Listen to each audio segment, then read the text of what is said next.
तो जैसा कि हमने पिछली क्लास में अभी बीटा और गामा फंक्शन के बारे में देख रहे थे, उसमें सबसे पहले हमने बीटा फंक्शन के बारे में देखा था।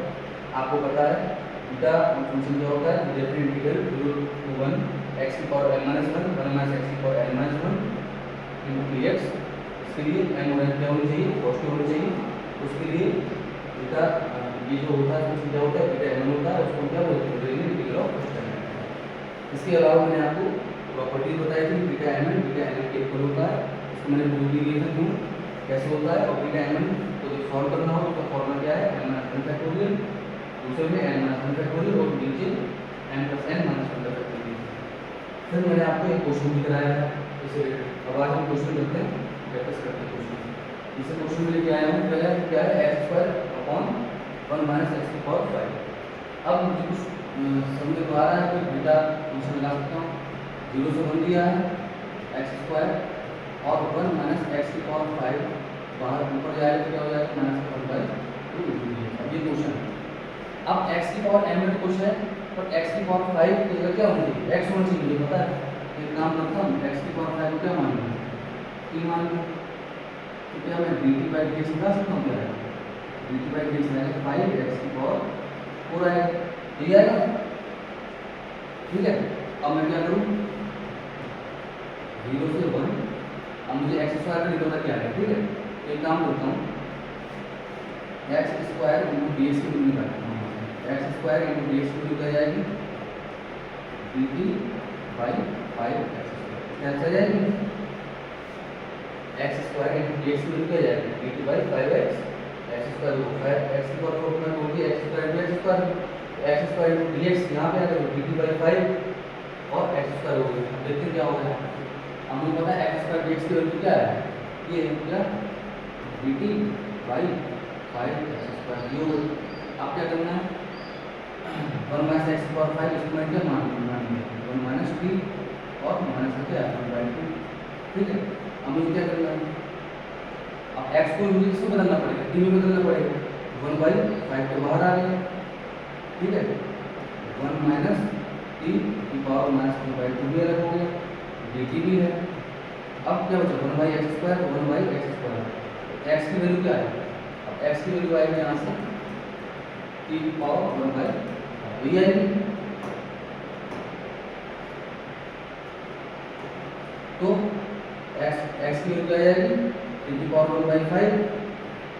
अब t की पावर 1/5 मतलब 2/5 जो आ गया। तो ऊपर ले जाए 1/5, t की पावर क्या हो जाएगी, माइनस का 2/5 और 1 - t की पावर क्या होगी, -1/2। अब अगर ध्यान से देखो तो हमने तो उसी फॉर्म में बदल लिया है, x की पावर में कुछ है, 1 - x की पावर में कुछ है, और उसी के रिस्पेक्ट में हम लोग इंटीग्रेशन कर रहे हैं। अच्छा, अब बात ये है कि x की पावर 5 को हमने t माना था, तब यहाँ पे x की लिमिट थी, मुझे t की लिमिट चेंज करनी पड़ेगी। x के लिए 0 को t की वैल्यू क्या आएगी 0, और जब x की वैल्यू डबल हो तो t की वैल्यू क्या आएगी, तो उसके अंदर लिमिट को चेंज नहीं होगी। तो ये तो मेरा बन गया। अब मुझे इतना कुछ समझ में आ रहा है कि बीटा mn के फॉर्म में कुछ बन सकता है, फिर क्या करेंगे, +1 और -1। तो एक काम करते हैं, 1/5 0 से 1 क्या है, t की पावर में -2/5, माइनस का 2/5, यहीं पे मैं +1 कर दूँ, -1 कर दूँ। उसी प्रकार से 1 - t की पावर क्या है, -1/2। यहाँ भी +1 कर दूँ, -1 कर दूँ, इनटू क्या कर दूँ, dt कर दूँ। अब क्या जाएगा, 1/5 0 से 1। इसको सॉल्व कर लेते हैं, 1 - 2/5, 5 - 2 मतलब 3/5 होगा। तो t की पावर क्या हो गया, 3/5 -1। उसी प्रकार से 1 - t, अब यहाँ पे क्या जाएगा, 1 - 1/2 मतलब 1/2, 1/2 -1। अब m की वैल्यू आ गई, n की वैल्यू आ गई, तो आपको पता है ना क्या होगा इसका,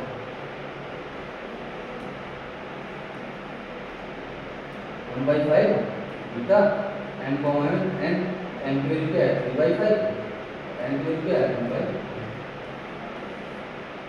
ठीक है, इसका आपका आंसर आ गया। नेक्स्ट क्वेश्चन देखते हैं।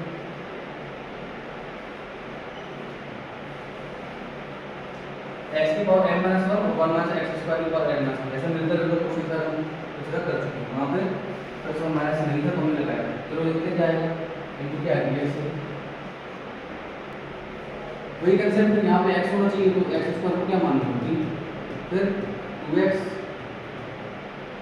इनटू dx इक्वल टू क्या जाएगा dt आ जाएगा।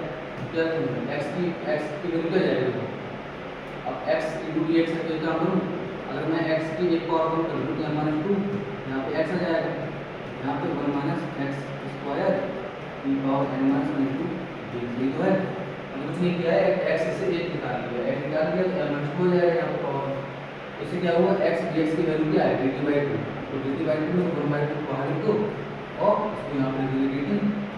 अब ये तो क्या है 1 माइनस डी पावर में क्या है n माइनस 1 है, कोई दिक्कत नहीं, x dx की वैल्यू आएगा तो dt/2 तो x भी खत्म हो गया। अब पावर में क्या हो जाए x और n माइनस 2, x की यहाँ पे x क्या आएगा, x आएगा टू की पावर 1/2, ठीक है, x की पावर 1/2 t की पावर 1/2, t की पावर 1/2 तो मतलब क्या n माइनस 2/2 ये आ गया। अब बस अब आप समझा लो n माइनस 1 तो है, बस किसकी कमी है n माइनस 1 बनानी है, तो यहाँ पे काम करो +1 माइनस 1 क्या है 1/2 t की पावर क्या जाएगा, तो इसको सॉल्व कर लेते हैं n माइनस 2/2 +1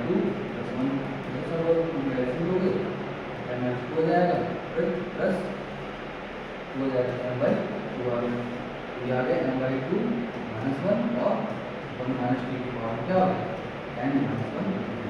अब उसका फॉर्म में बन गया, m की वैल्यू आपको ली मिल गई, n की वैल्यू आपको ली मिल गई, तो 1/2 हो जाएगा बेटा m/2 n की वैल्यू n।